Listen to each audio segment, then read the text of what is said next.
deberíamos englobar. Es una cuestión legal. Hablar de la reforma. Que cada partido del interior. Sus mayores ganancias. La banca tiene una responsabilidad social. Que la productividad ha sido empieza a restarse seriedad. El problema del crédito.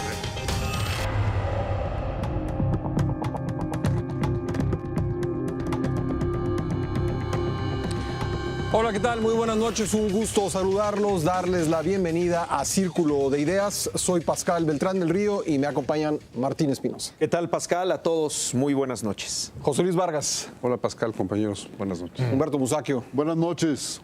Y José Buendía. Buenas noches, Pascal. ¿Todos cómo están?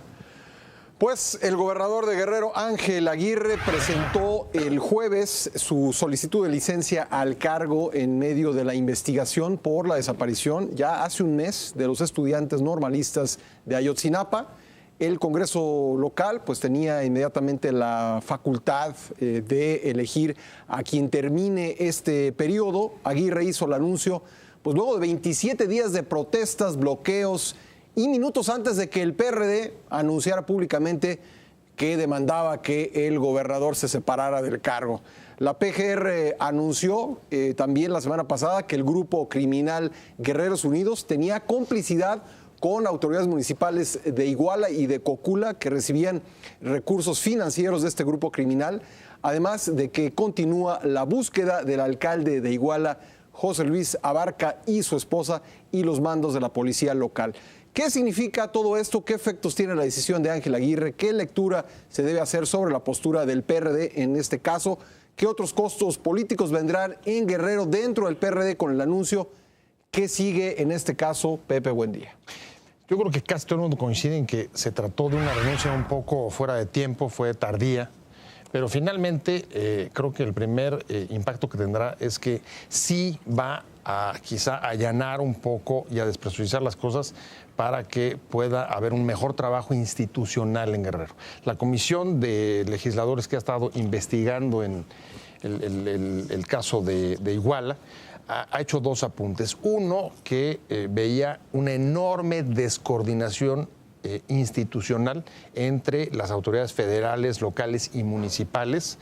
Y el otro, derivado de lo mismo, digamos que una enorme dificultad para obtener información que incluso en muchos momentos parecía como que se guardaba, quizá derivado de las propias complicidades que ahí se estaban dando dentro de las autoridades estatales y municipales. Entonces, si el gobierno local tenía algún interés en evitar o manipular la información, pues creo que la salida de Aguirre debe de ser algo que beneficie en principio a que pueda haber una mejor coordinación institucional y que la información, que es imprescindible, porque una de las conclusiones que podemos sacar del caso de Iguala es la falta de información que durante mucho tiempo ha habido respecto de lo que ahí estaba pasando. Ahí me parece que puede beneficiar.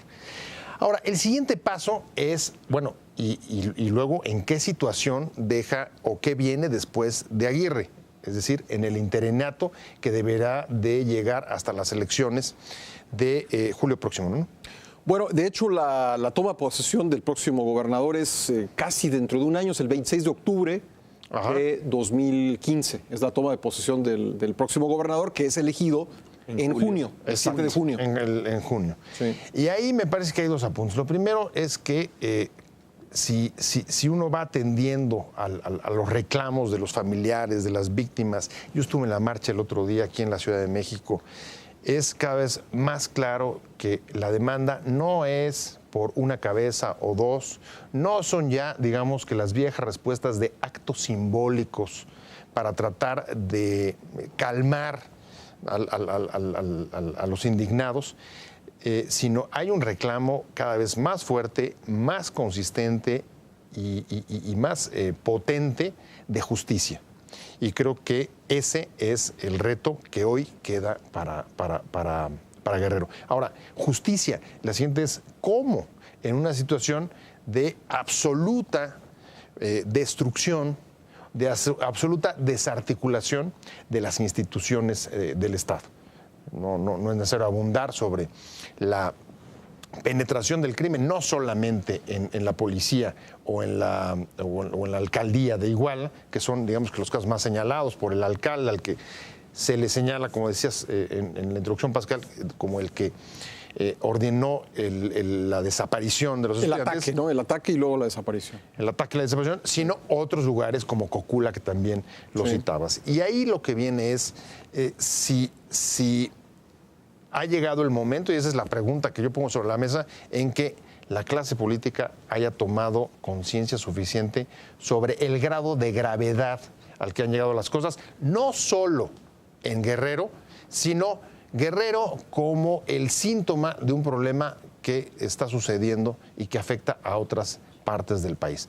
No es necesario abundar en datos, pero si uno ve los datos oficiales sobre desapariciones forzadas, que son más de 24,000, uno no tiene otra alternativa que pensar que el problema y la grave crisis de derechos humanos que hay en Guerrero, con el hallazgo de estas fosas clandestinas, no es privativo de Guerrero, ni solamente se concentra ahí, sino en otros lados. Y entonces ahí lo que tendría que venir es un acuerdo real de los partidos políticos y el gobierno federal, que ahora pues le cae todo el peso de las investigaciones y del restablecimiento de la gobernabilidad del Estado, pero no solamente en Guerrero, sino en otras partes del país. A ver, retomo esa última parte de tu comentario, Pepe, de que no solo en Guerrero. Creo que valdría la pena hacer un apunte, José Luis, sobre el hecho de que van 2 gobernadores que caen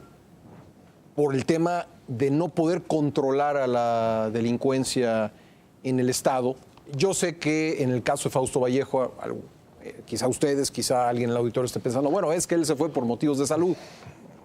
Más bien creo que ese fue el pretexto, pero la debilidad del gobierno de Fausto Vallejo, que igual que el de Ángel Aguirre era un gobierno corto, porque había que empatar los calendarios electorales, más o menos 3 años y fracción.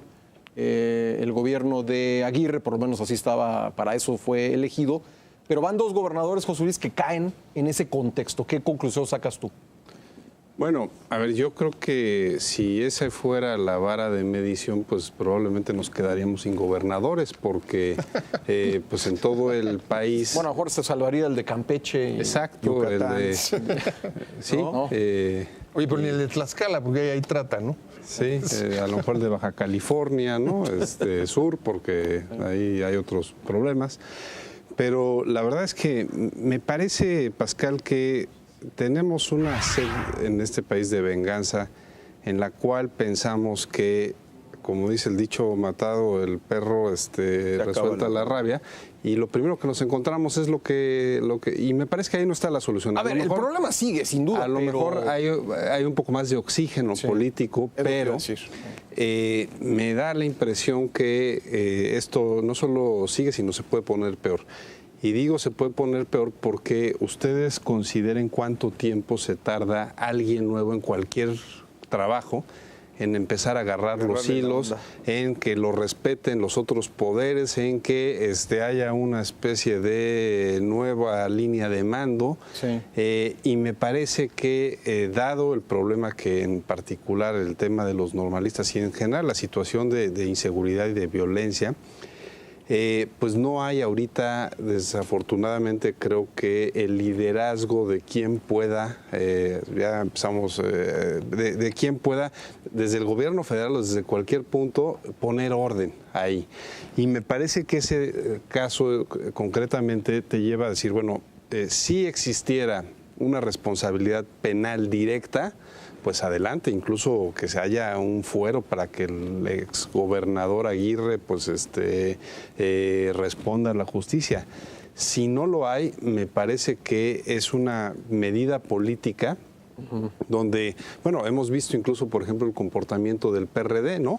2 días antes, su propio partido apoyándolo para para que no renunciara. Sí.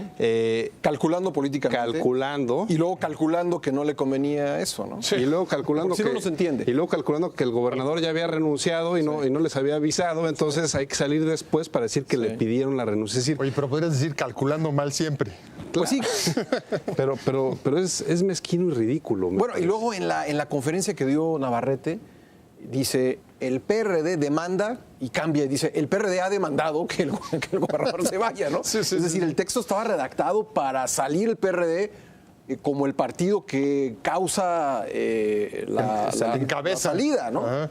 Y se les adelanta a Aguirre, pues los deja doblemente mal a los perredistas, ¿no? Yo creo que, insisto, contestando a tu pregunta, me parece que si bien hay problemas muy focalizados que pueden hablar de un mal gobierno, sí, me parece que es un problema mucho más estructural lo que estamos viviendo, que obedece también a un aspecto de falta de tamaños de la clase política en general que estamos viendo, desde las propias autoridades federales que pues no salían porque decían esto es un problema local, hasta que ya pues a nivel internacional se subió tanto la espuma, pues que hay que empezar a salir, y de pronto el secretario de Gobernación, que no salía, de pronto pues empieza a salir, y me parece que es no entender la gravedad de lo que está, que no es un tema nuevo. Sabemos que desde los 70s están ahí las guerrillas en toda esa zona de Guerrero, Oaxaca, sabemos que desde hace mucho está un problema de inseguridad regional en Morelos, Estado de México, Guerrero, Oaxaca, sí.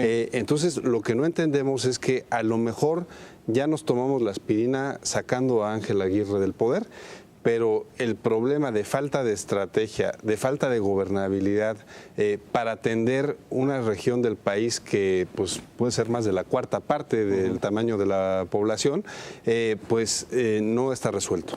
A ver, Martín, otra hipótesis, porque no se puede disociar la violencia en Guerrero, el ataque contra los normalistas, la desaparición de 43 de ellos, de también un Estado que se va sumiendo en la miseria, porque sí, los datos económicos lo dicen.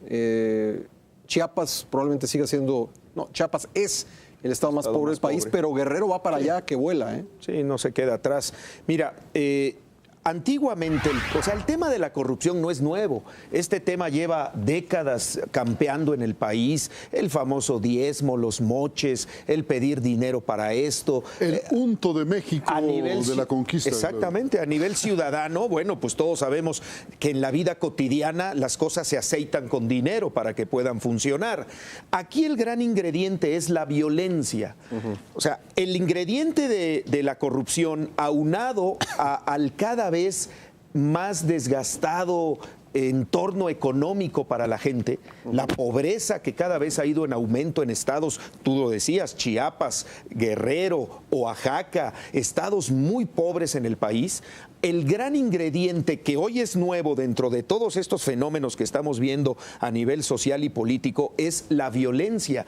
El grado de violencia con el que hoy se cometen crímenes, con el que hoy se hacen movilizaciones, con el que hoy la gente reclama incluso que se respeten sus derechos, porque hay una situación de las cosas, hay un estado de las cosas que ha sido violentado desde las altas esferas. O sea, en el momento en que las altas esferas violentan la propia ley, el propio ciudadano también se monta en esa violación, y volvemos a lo que comentábamos hace 8 días. No es que sea culpa del ciudadano, es todo un entorno que ha sido provocado por instituciones que debieron haber velado desde un principio por los intereses ciudadanos, pero que lamentablemente han olvidado al ciudadano, han abusado del ciudadano, han violado la ley y han provocado el estado de las cosas, ¿no? Entonces, yo creo que este problema de la violencia surge cuando el poder político se colude con las bandas criminales, o los criminales llegan a la política a ocupar cargos que ahora están en manos de todos estos delincuentes, como vemos, y que es lo que genera esa exacerbación de la vida social, que Guerrero es un ejemplo de ellos, concretamente lo que pasó en Ayotzinapa, donde un presidente municipal, según la versión oficial que se nos confirmó esta semana que terminó, se debió a que el presidente municipal, hoy prófugo, vio amenazado un acto político de su esposa que aspiraba a sucederlo en el cargo de presidente municipal en el siguiente periodo, y mandó parar a los muchachos. Sí. Y de ahí se desencadena toda la red de complicidades. Sí. Policías que están bajo el mando de grupos criminales a los que les hablan y les piden ¿qué hacemos con estos muchachos? Mátenlos, dice el de Guerreros Unidos. Sí, porque además había la sospecha, de acuerdo con esta versión, de que no solamente eran normalistas, si es que sabían que eran normalistas, sino la sospecha de que pertenecían al grupo de los rojos. Exactamente, al otro grupo. Pero bueno, rival. entonces Guerrero, para concluir tu intervención, esta intervención, Martín, una combinación de pobreza, corrupción, violencia hoy en el día. peor de los mundos. El peor escenario y el futuro de Guerrero al corto plazo sigue siendo incierto, aún con la presencia o con la salida de Ángel Aguirre. De Guerrero. Humberto Musacchio, ¿te parece que ahora que se ha ido Aguirre, digamos tenía parte de los reflectores encima de él por estos hechos, lo que va a suceder ahora es que el gobierno federal tenga todo el reflector de la opinión pública nacional e internacional? Me parece que el principal damnificado por la salida de Aguirre en Guerrero es el gobierno federal, a quien ya en el extranjero, la prensa internacional, le está reclamando por el desorden que priva en México. Y cuando hablo de la prensa internacional me refiero a los grandes periódicos que representan intereses económicos.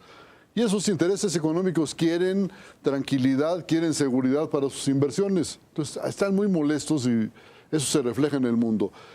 Y si no tienen ya a ese gobernador al que le cargaban todas las pulgas, al perro más flaco se le cargan las pulgas, dicen por ahí, pues yo quiero ver, creo que quien se va a llenar de pulgas es el gobierno federal, porque ahora es el principal responsable de que aparezcan los 43 muchachos y de lo que ya ocurrió. Ahora, en nuestro régimen federal, y ya lo empezó a tocar José Luis, bueno, no sé si decir que es injusto en un primer momento cargarle toda la responsabilidad al gobierno federal. ¿Es un crimen del orden común? No, ¿Son la crímenes del desaparición orden forzada, común? no. Es que depende. Abogado. Desaparición forzada, es José Luis. es que depende, porque si No estamos- el a ver, homicidio, lo pregunto, Los Es del orden que esa común le pregunta corresponden es, al gobernador. estamos El homicidio sí, gobierno pero, federal, pero el crimen organizado son delitos federales. Entonces Claro, no por eso, sabemos ante qué estamos. Es un poco el A problema. ver, ¿y la desaparición forzada qué es? Bueno, sí, por eso, A ver, pero esto tenemos que saber lo primero. pregunto, lo Incluso pregunto el porque creo manejo que el gobierno federal ha hecho del caso. Llega es un tarde, caso- investiga tarde. Es un caso No típico da de resultados. desaparición forzada en donde, digamos, el Estado o el gobierno en su máxima instancia toma la decisión de desaparecer a un grupo de opositores políticos o ante exactamente cómo lo describirían es que- ustedes. A ver, eso, lo del crimen de Estado, bueno, yo no sé si quepa, porque es un término jurídico, pero el hecho es que el gobierno federal es el principal responsable, Por tratarse de un tema de porque delincuencia hay organizada. delitos federales de por medio. Yo no estoy de acuerdo. Pero hay otro problema más, señor abogado, y es que la inseguridad no es privativa de Guerrero, es de todo el país. Y cuando es de todo el país, ¿a quién le reclamamos? ¿Al alcalde de Tajimaroa? Pues no, le reclamamos al gobierno federal. No ha bajado, ciertamente no ha bajado la violencia en Michoacán. Acaban de En el país, matar y, seamos claros, en el país. y quemar a algunas personas en ese estado, pero tampoco es lo que era Michoacán hace 8 meses, ¿no? Creo Bueno, que mientras sí. estén ahí las fuerzas federales, Sí. no, pero quiero ver cuando se retiren. A ver, José Luis, tú Sí, discrepabas. a ver, me parece que, frente a cuando hay hechos delictivos, Sí. primero hay que ubicar qué tipo de delito es y quiénes son los directamente responsables. Puede haber muchos responsables y todos podemos ser como sociedad responsables de algo, Sí. como es lo que se está viviendo en México. Es decir, ya hay una descomposición que podríamos todos medio tener algo de culpa en el país que hoy tenemos. Pero me parece que ¿Ante ante qué hechos... estamos? Bueno, es que yo creo que estamos ante, primera, una desaparición que no se puede llamar forzada porque no sabemos si fue el Estado, yo no lo creo. No sabemos si es gente, presumimos que puede ser gente vinculada al crimen organizado y eso tiene otra connotación delictiva, pero me parece que estamos, precisamente lo que no podemos hacer es ya designar a un culpable del delito. Habrá culpables políticos de otro ámbito, pero del delito no, y me parece que eso a lo que lleva incluso en estos días pues, son a regadas como las que da el procurador, donde pues habla y no dice nada, pues porque todavía no hay una investigación seria sobre la mesa. Es evidente que un procurador se tendría que quedar callado hasta decir cuando tenga un una primera conclusión de lo que mi Ministerio Público y Policía Ministerial juntaron. Entonces yo salgo a decir, tengo una orden de consignación y tengo datos duros. Es decir, para ti no se sustenta todavía, por lo que conocemos, por lo que dio a conocer el procurador, que el alcalde de Iguala y su esposa son los responsables de esta desaparición. ¿A eso te refieres? Me refiero a que son indiciados. Son unos, pero no son todos. O sea, no tenemos todavía a quién es el autor material, cuántos participaron, quiénes, pues porque no sabemos tan siquiera si están vivos o están muertos. O sea, me parece que ese es un primer dato que valdría la pena tener despejado. Yo quiero discrepar ahí, José. A ver. Yo quiero discrepar, te voy a decir por qué. A ver, los datos disponibles lo que nos indican es, uno, que hay 43 estudiantes que fueron llevados o desaparecieron en contra de su voluntad. Desaparecidos. Y dos, en contra de su voluntad. Pero una cosa pero es evidente que toda desaparición, a menos de que uno decida desaparecerse, toda desaparición es forzada, pero estamos hablando del término jurídico. ¿Quién la forzó? ¿No? Sí, estamos hablando del término jurídico. Los gendarmes, eso representan al Estado también. Los protocolos internacionales de derechos humanos, hasta donde yo tengo entendido, lo que indican es que cuando se trata de la desaparición de personas más allá de 72 horas, lo que comienza a configurarse no es solamente una desaparición, sino una desaparición forzada. Sí. Y frente a lo que estamos en este caso, son que casi un mes de que 43 personas que contra su voluntad desaparecieron y no sabemos dónde están. Incluso los protocolos internacionales lo que señalan es que después de 72 horas más bien lo que los das es por muertos. Y la esperanza es llegar a encontrarlos vivos, pero no incluso como se está manejando, como se ha manejado aquí, de mantener la idea, ¿no?, de que la posibilidad de encontrarlos vivos y la expectativa es alta. Yo creo que más bien es al revés. Los protocolos lo que te dicen es, después de 72 horas, lo más probable, pero Pepe, ¿no?, es lo otro. Ahora, déjame acabar de... No, claro que no. Por eso te digo, después de 72 horas, más bien, pero hay protocolos, los protocolos lo que señalan es que tienes que prever la posibilidad de que estén muertos.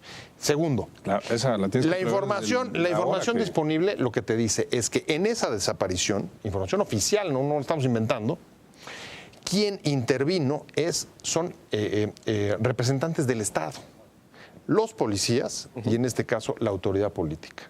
Entonces, yo no estoy hablando, ni siquiera estoy usando la palabra, ni quiero usar crimen de Estado, pero sí estamos hablando de una desaparición de Estado en la que están involucrados servidores públicos. Servidores nada más. Y así de sencillo. Hay que decirlo, es importante decirlo. Servidores públicos en funciones, que tendrían que haber cuidado de esas personas. Claro. Es decir, eso es lo que lo hace tan terrible, ¿no? Exacto. ¿No? Cuya naturaleza es garantizar la vida.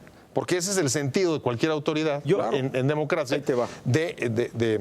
Yo difiero también, José Luis, desde el momento en el que el Estado se colude con las bandas criminales que violan la ley, desde el momento en que autoridades vinculadas a instituciones gubernamentales, sean municipales, estatales o federales, dejan de cumplir con su función de garantizarle a la gente seguridad, marco legal, etcétera, para la convivencia de toda la comunidad, en ese momento ya falló el Estado y en ese momento es un delito generado por todo este abandono y por todo este deterioro institucional de los organismos del Estado encargados de supuestamente vigilar esto. Y lo peor de todo es que se han coludido y aún así siguen en los cargos y siguen ejerciendo aparentemente poder o siguen estando al frente de estas instituciones.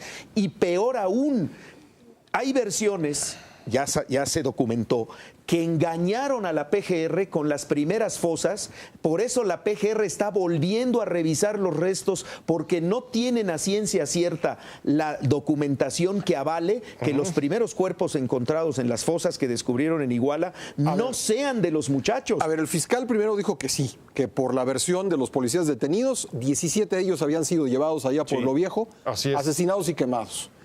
Después, Aguirre se adelanta a la investigación de la PGR y dice, no son. El procurador se molesta, el procurador Murillo Karam se molesta y dice, espérate, todavía no sabemos. Así es. Después sale el procurador y dice, no son.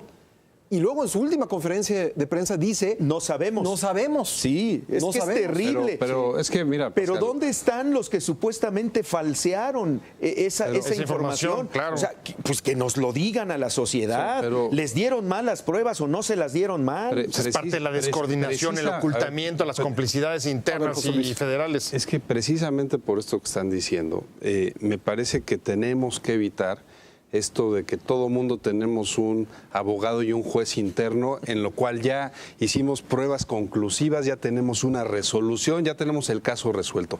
Me parece que eso es muy delicado frente a lo que estamos viendo. Evidentemente hay una presunción que va en el sentido que dice Pepe, pero es presunción. Hasta que no exista un desahogo de una investigación que está en curso, me parece que la mayor irresponsabilidad es salir a decir cosas. Es decir, quien está a cargo de la investigación, que salga el secretario de Gobernación a decir políticamente, pero el procurador me parece que tiene una función de sigilo hasta no tener el caso armado. Claro. A ver, Humberto, yo preguntaba la semana pasada en una columna que escribí si estábamos con José Luis Abarca ante un nuevo caso de desaparición de un presunto culpable como Manuel Muñoz Rocha en 94. Sí, lo leí con mucha atención ese artículo, porque me parece que es muy probable que no volvamos a saber de ese señor Abarca. ¿Por qué? Porque es el que está al frente de la operación oficial, la operación está desaparecido, realizada por funcionarios públicos para secuestrar a estos muchachos. Y yo quiero insistir en eso. El más miserable de los gendarmes representa al Estado en su escala. es. El último Entonces, policía. no es tan descabellado hablar de crimen de Estado. Y cuando se presenta la desaparición tan extraña de dos personajes, no se pueden haber metido bajo la tierra. Se supone que todas las policías del país están buscándolos a él y a su mujer. Ahora, no aparecen. ¿eso qué dice, Humberto? Eso, es decir, comencemos con la prevención de una situación así. Sabemos que había un incidente claro, denunciado públicamente, de que Abarca había matado a un líder social. Pero ¿qué nos dice todo esto sobre la prevención de una situación de este tipo, la infiltración del crimen en una policía municipal, en un municipio, y el desarrollo de los acontecimientos? Y en la clase política, y no poder Pascal, encontrar ni a estos muchachos ni al presunto culpable y a su esposa. A ver, yo no me creo ya, definitivamente no puedo creer que el Estado mexicano no pueda localizar a 43 seres humanos. Seres humanos adultos, además. No los pudieron esconder, no se los pueden echar a la bolsa. Hay muchos detenidos que intervinieron en el secuestro, en el paso de los policías de un municipio a los del otro y de los del otro a las mafias o lo que sea. Hay detenidos de la policía de Iguala, de la policía de Cocula e incluso de la mafia que está involucrada. Y ninguno sabe para dónde iban a los muchachos. Los métodos de tortura tan refinados que tienen las policías mexicanas tampoco sirven. Las agencias de inteligencia del Estado mexicano, que son varias, tampoco operan. Bueno, entonces, ¿quién opera en el gobierno federal? José Luis. Sí, a ver, yo ahí comparto un punto con Humberto, que es que sí, lo que se ha demostrado es una debilidad de las instituciones a su máximo nivel, porque pues tanto la parte de investigación en lo que pues uno se pregunta para qué están los aparatos de inteligencia. Son sobre todo preventivos, ¿no? Claro, o sea, que no pudieron, no alertaron, no había las alertas de quién era quién. O sea, son 2.500 municipios, no me parece tanta, o sea, sí debe hacer mucho trabajo, pero es un trabajo primordial. Pero además, saber a quién tenemos ahí. Igual está en Claro, los para eso está. primeros, y son ¿no? 6, 7 estados que tendrías que tener bien focalizados. Primer punto. También esto que nos han vendido las autoridades federales, donde ya hay una nueva seguridad, donde de un sexenio a otro todo cambió, todo se fortaleció, todo, pues lo estamos viendo que no es el caso.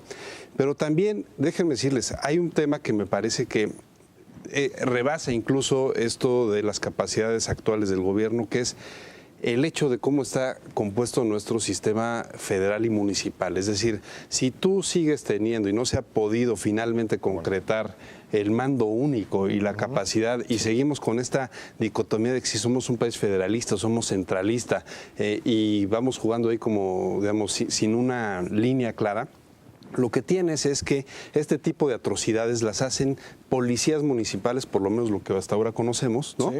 Que quien le responden pues a un presidente municipal mafioso. Entonces, ¿cómo pides que las autoridades federales tengan control y tengan orden de lo que está pasando en Iguala o en cualquier municipio? Es decir, me parece que esto nos tendría que llevar a decir, bueno, quitémonos estas telarañas del federalismo y que los municipios libre y demás, y generemos que en materia de seguridad haya una base común donde estés en el municipio que estés del país, haya un nivel de estándar y un nivel de calidad y un nivel de confianza frente a los elementos que supuestamente preservan tu seguridad. Oye, pero eso significaría que tendría que entrar el Congreso a cambiar la Constitución. No, bueno, sería una reforma. Sería una reforma integral. Pero ahorita están discutiendo si los niños de 7 años tienen derechos sexuales. Sí. A ver, ya lo hicieron, una cosa que no viene mucho al caso, pero ya lo hicieron en materia electoral. Ya somos un país nacional a nivel electoral. Pues seámoslo también en materia de seguridad. ¿Qué pasa? Pepe Buendía se planteó aquí en la mesa antes del corte que este asunto, si lo analizamos en sus raíces, pues nos lleva incluso a un cuestionamiento del federalismo, ¿no? ¿Ha funcionado este federalismo, nuestro esquema federal, para el ciudadano de a pie?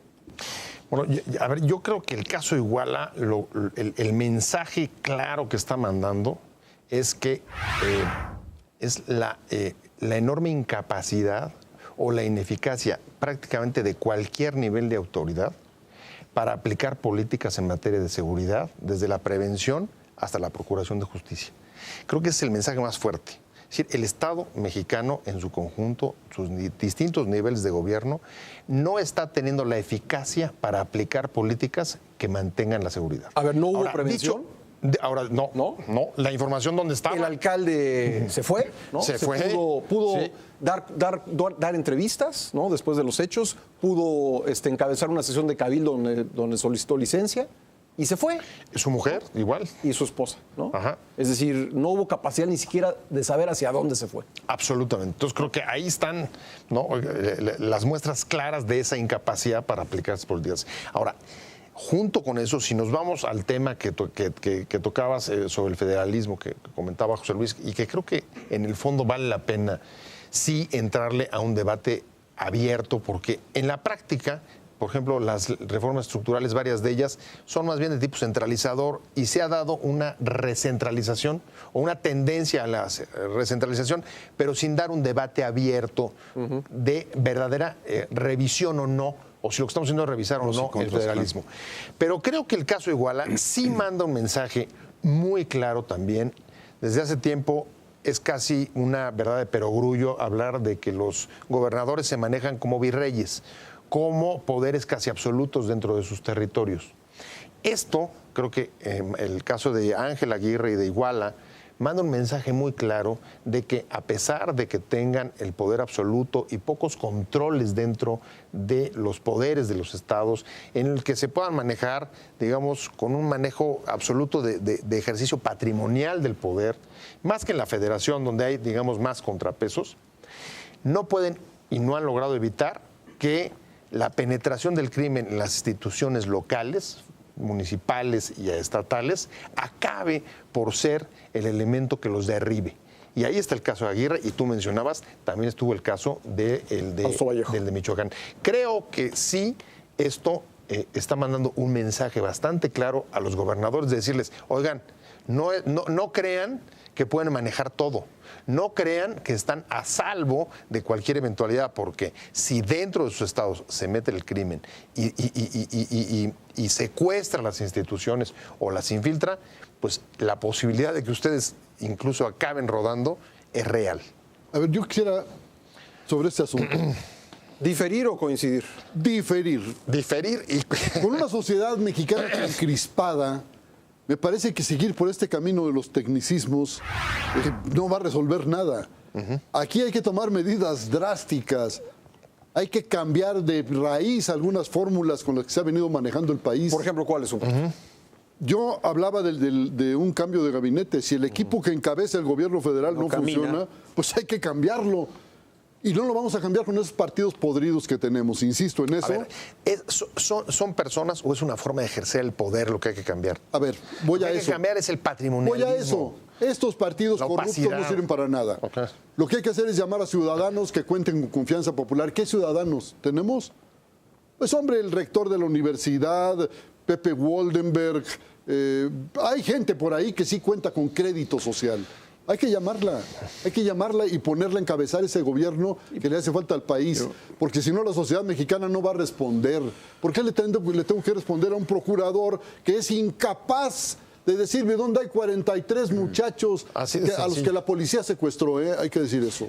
¿Sabes qué ha dañado mucho? Y tomando lo que menciona Humberto Musacchio, el chambismo en la política mexicana. Tú tienes un procurador que hace algunos años llegó a ser líder del PRI en un estado y que manejaba la secretaría tal en otro estado. Bueno, ¿Qué Ve experiencia? al señor Madero, que se sale Gobernador. tantito para... Exactamente, para o sea, meterse de nuevo. hoy tenemos ejemplos de cómo el saltimbanquismo político le ha hecho un daño terrible a la vida institucional del país, porque muchos de estos cargos en materia de seguridad se han otorgado para pagar favores o incluso para presionar al enemigo político o por muchos motivos menos por la capacidad del funcionario y mucho menos buscando el interés del ciudadano, que es el que demanda justicia. Yo quisiera completar lo que dije. ¿Qué medidas drásticas hay que tomar? Bueno, yo creo que la legalización de la marihuana es urgente. Urgentísima. ¿Lo ves vinculado con... Oye, pero Claro, sí, la legalización para olvidarnos de la clase política. por ejemplo. Para evadirnos. Y en un caso extremo también irnos a un estado de emergencia, quizás suspender la vigencia de la ley. Estas leyes no sirven para nada. O platíquenme si sirven. Estados de De excepción, todos dices. los delitos que se cometen en México se investiga el 11% y llegan a sentencia firme 2%. O sea, esto no sirve. Sí, pero y no es nuestros otro jueces dato. y Oye, pero no es- magistrados... el problema no es suspendiendo. Y la gran aplicación. mayoría son personas que caen infragantes. Es decir, la investigación... Sí, no hay. No sirve para Prácticamente nada. no Esas hay. policías no sirven Sí, para pero no nada. es suspendiendo las libertades como vas a tener mayor eficacia en las instituciones. instituciones están en una crisis profunda De acuerdo. y terminal. Y si no atendemos a eso, bueno, pues podemos seguir divagando sobre la legalidad y si podemos cumplirla y cómo no podemos cumplirla. Pero esto no funciona. Ese es el asunto. José Luis. Bueno, yo creo que si a esa visión negativa del mundo de Humberto le echamos el tema del ébola, pues ya mejor hay que Claro. echarle una bomba a este planeta y nos vamos Me todos. estoy refiriendo a México, ¿eh? No, por eso, pero digo, si, puede llegar. si llega el primer caso de ébola, ya Pero yo creo que No sí lo estamos- dudes. Pero- es decir, pero a Que ver, la lengua se te haga chicharrón. Es decir, porque me da frecuentemente pavor. a los periodistas nos acusan de ver todo lo malo, pero en realidad lo que hemos vivido en las últimas semanas, yo creo que estamos en una crisis grave. Estamos en una crisis grave, ¿no? Ahora, el tema es... A ver, pero ¿cómo la describirías?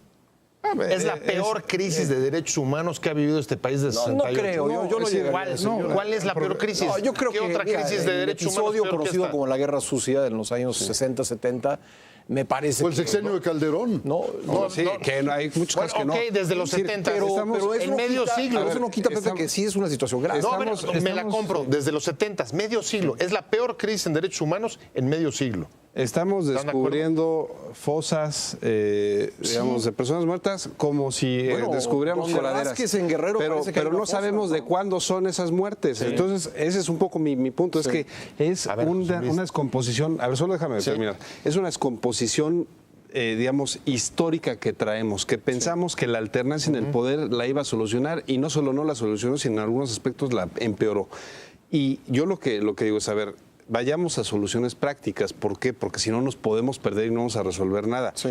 Un aspecto es esa clase política es la que tenemos y todos ya hemos aquí debatido múltiples veces que no sirven y que son menores y que son funcionarios que no ven por el bien del país. Ahora, ¿cómo haces para impedir lo más grave, que es que el crimen organizado acceda al poder? Creo que ese es el punto. Y ahí sí creo que puede haber soluciones concretas. O sea, puede haber una obligación de Estado de hacer controles de confianza, de hacer revisiones patrimoniales para que todo aquel que quiera una diputación, una alcaldía, pues previamente los ciudadanos sepamos que tiene ciertas calidades de honestidad. Ahora, ¿quién la va a hacer? A ver, no, pero Es que nadie se anima. ¿Quién se va a aventar el Es que tiro? a lo mejor no tenemos candidatos, ese es el problema. Porque tú Pero mismo ahí- decías no, ahí que, digamos, en este país se han usado los aparatos de inteligencia para muchas cosas, Menos buenas para y los- malas, pero Cada vez imagínate, el ciudadano que quiera someterse a un aparato de estos, pues quizá acabe información personal que no tiene nada que ver con el que sea probo en terrenos legales, pues sea difundida para afectarlo políticamente. Es que yo insisto, para eso se tiene que hacer, que no tenemos en este país, que los aparatos de inteligencia, particularmente la inteligencia civil a través del CISEN, sea una institución de Estado y no de gobierno. Y para lograr eso, tienes que darle una capacidad de entrada a las distintas fuerzas políticas para que tengan información de lo que está sucediendo, que se trató de hacer a través de la Comisión Bicameral de Seguridad Nacional, pero no ha servido para nada. Y me parece que tendrías que empezar con eso, es decir, quien no tenga culpa que presente sus exámenes, es decir, ¿por qué el ciudadano es el que tiene que pagar las consecuencias de lo que los partidos y el gobierno y el Estado no están haciendo? Y desafortunadamente, como lo decíamos hace un momento, sí, los aparatos de inteligencia han vuelto a la cosa más burda y pedestre que es hacer la Pero hay investigación hay chafa de con quién se acuesta fulano, con quién pero hay- y eso al Estado no le sirve de nada. Oye, pero hay un ángulo, nada más, un asunto de orden. ¿Cuál tendría que ser la tarea? ¿Evitar que el crimen vuelva a penetrar en las instituciones o evitar que se vuelva a producir un caso de desaparición? Ahorita de encontrar a estos 43 muchachos. Evidentemente. No, pero incluso como ángulo de política pública. ¿Dónde tenemos que poner el ángulo? Porque, ojo, no estamos hablando solamente del caso del alcalde de Iguala. Por supuesto, una pregunta es, ¿cómo evitamos que vuelva a haber un A caso ver, como el de Iguala? el vuelva Pero, implica ojo, que no es algo sistemático y cotidiano, y sí lo es. de acuerdo. Y hacia allá iba. ¿Cómo rompes Porque, a ese ver, estamos hablando, José Luis, estamos hablando no solamente de Ayotzinapa, estamos hablando también de, por ejemplo, en el caso del ejército de Tlatlaya, la Comisión de Derechos Humanos acaba de decir que en efecto ahí hubo ejecuciones extrajudiciales, que es una cosa medio rara, se llaman crímenes. ¿No? Bueno, pues ese es otro caso en el que tendríamos que preguntarnos cómo evitamos que la fuerza pública, en este caso el ejército, pueda volver a caer en esa clase de prácticas. es que, a ver, o sea, el tema es los derechos por delante. Evidentemente, cualquier persona, nosotros saliendo de este estudio nos podemos corromper, ¿no? Y antes de entrar al programa no teníamos ningún antecedente y saliéndole ya lo tenemos. Pero me parece que lo importante, ¿Así Pepe, de fácil? es que, bueno, a ver, a lo que voy, es que lo que Pepe dice es, puede haber elementos que durante su desarrollo de la actividad se vuelvan asesinos. Pues sí, eso cualquiera le puede pasar a cualquier persona. El tema es, lo que tú no puedes permitir es que gente que ya tenía vínculos, que ya tenía conexidad eso está claro, con el crimen, acceda al poder, porque entonces... Está claro. Pero es que Está hay claro, una estoy de acuerdo. colusión, Estoy de hay acuerdo. una colusión que impide el romper este círculo vicioso. ¿Por qué? Porque, o sea, no es de que haya un organismo que revise y diga, el diputado tal tiene sospechas de esto, vamos a investigarlo y si se le comprueba, lo corremos, ¿no? Ese diputado se mueve en altas esferas, va, hace, vira, torna, y cuando lo asesinan afuera de su casa, entonces decimos, ya ven como si había algo raro ahí. Así es. O sea, es parte de todo un ejercicio del poder ya corrompido, donde las instituciones han fallado de muchos años a la fecha en tener pues gente proba o gente que realmente cuente con la estatura moral para desempeñar un cargo o para estar en una posición. O para cambiar la forma de ejercer el poder. ¿no? exacto. Que rindas cuentas, que te sancionen. Es que yo estoy de acuerdo con Pepe. Hay Vámonos que al cambiar, combo, vámonos al combo. Hay que Claro. cambiar la forma de ejercer el poder. A ver, ¿Cómo? ¿quién está sancionado con todo lo que está pasando en Iguala? Bueno, el gobernador que después de las presiones y el testimonio ahí sí, de las víctimas en las calles, las familias, y la presión y el abandono de los propios partidos por los cálculos políticos lo tumban. Pero ¿quién más ha pagado? ¿Cuál es la responsabilidad política? No hay. No hay. Eso se llama impunidad. En pocas palabras, la dictadura perfecta. Humberto. Bueno, yo insisto, estas instituciones ya están en quiebra. He estado repitiendo que para donde volteamos hay una crisis profunda. La educación, la salud, la seguridad, la economía, todo está en crisis, nada camina debidamente. Bueno, ¿no es hora de cambiar todo eso? ¿Y quiénes lo van a cambiar? ¿Estos partidos corruptos? No, yo creo que hay que voltear hacia otros sectores de la sociedad. Hay que convocar a esas fuerzas sociales. ¿Y quién lo va a hacer? Lo tiene que hacer el líder del país. Y ese líder, hasta donde yo sé, se llama Enrique Peña Nieto, por lo menos formalmente. Y Pepe, buen día. Bueno, yo creo que lo que hay que cambiar, sin duda, es la forma de ejercer el poder.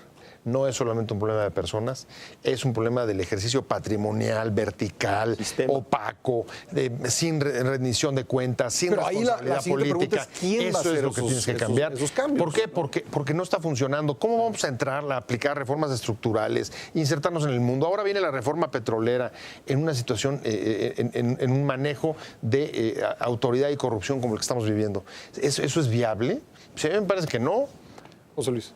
Yo creo que lo que dice Humberto es cierto. El liderazgo nacional sí le corresponde al presidente de la República. Y me parece que si bien su apuesta fue a hacer una imagen de un país económicamente activo y atractivo, me parece que su apuesta tiene que ser el de un país que tenga un mínimo de seguridad y de gobernabilidad, y que para eso pues se tiene que distraer la agenda y tiene que empezar a dejar de ser menos atractiva en lo económico y mucho más atractiva en el quehacer político, que es sentar a todos y restablecer este tipo de acuerdos básicos, como es el federalismo, como son temas sustantivos para todos y cada uno de los poderes públicos del Estado. Da la impresión en los últimos días, digamos, desde que empezaron a encadenarse estos acontecimientos, no solo el presidente, de que casi cualquier miembro de la clase política que habla de algo que no tiene que ver con esto, se le siente absolutamente fuera de lugar. Desangelado. ¿Qué tendría, Martín, qué tendría que hacer, retomando lo de José Luis, qué tendría que hacer, qué tipo de convocatoria tendría que hacer el presidente en este momento? Coincido en que el llamado tiene que ser del líder oficial, institucional de este país, que es el presidente de la República, y efectivamente la gran incógnita es, con toda esta estructura que hoy soporta mal que bien el anquilosado, desgastado, obsoleto aparato institucional del país, ¿podría darse esa convocatoria para que gente ajena a las estructuras que hoy detentan el poder ingresara a esas instituciones, sanearlas o refundarlas, revitalizarlas y ponerlas al servicio del ciudadano? Yo creo que ahí está el gran reto, de que se tiene que hacer, pues tarde o temprano se va a tener que hacer, porque si no vamos a seguir lamentando estos hechos ya por sistema que ocurren en cualquier parte del país. Y quizá reconocer que no pueden solos, que nadie va a poder solo. Efectivamente. Y que tienen que convocar a un acuerdo amplio en el que se entren al reconocimiento real de los problemas y se ofrezcan soluciones reales también. No, digamos, solamente generando descabezamientos o entregas simbólicas, sino metiéndose, por ejemplo, de fondo a cómo restablecemos la justicia. Es lo que ahora, se empalma esta terrible tragedia, la necesidad de descubrir qué fue lo que pasó, con un proceso electoral inminente. En puerta. Ya en marcha. Y una cosa, en contra de lo que sugiere Humberto, que sean las grandes personalidades las que hagan ese trabajo. No, yo creo que tiene que ser a través de fortalecer las instituciones, porque las grandes personalidades luego se convierten en Mussolinis y Stanleys. Entonces mejor apostémosle a que haya partidos sólidos. De partido, ¿eh? Partidos sólidos y instituciones sólidas, porque de esa manera, pues, aunque nos cueste el triple de tiempo. Los Stalines y los Mussolinis tenían su partido, ¿eh?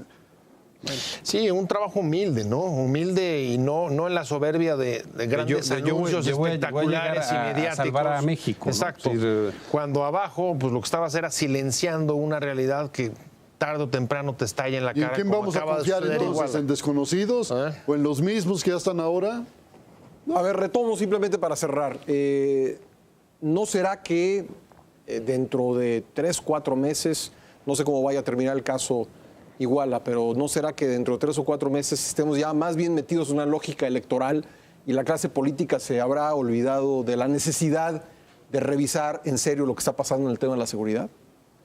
Si así sucede, si así pasara, ¿sabes cuál va a ser el tema? Que va a volver a estallar. Sigues posponiendo. Y volverán a haber otros Igualas en otras partes del peores. país, porque las condiciones de Iguala se repiten en muchos otros ciudades, estados y municipios, en términos de violencia, de bajo crecimiento, de descomposición institucional, de falta de capacidades para aplicar las políticas públicas, etc. Eso ya no va a dejar de acompañarnos, ¿no? Para irnos. Yo creo que Guerrero es la muestra de lo que tú preguntas, que es cómo no se resuelven las cosas y cómo afectas a una población a partir de criterios estrictamente electorales, que es lo que ha hecho que esto se complique tanto, pues porque nadie quiere asumir responsabilidad, todo el mundo se cuida, pues porque vienen elecciones en un ratito y ya hay muchos intereses de quién va a ser el gobernador y sigue siendo muy atractivo el estado de Guerrero con todo y todo. Bueno, tenemos que dejar aquí esta discusión. Muchas gracias a nuestros panelistas y sobre todo gracias a ustedes en casa por haber seguido esta transmisión. Soy Pascal Beltrán del Río. Nos vemos el próximo domingo, 9 de la noche, aquí por Excelsior Televisión. Esto ha sido Círculo de Ideas. Te invitamos a seguir cuestionando la información con los siguientes videos.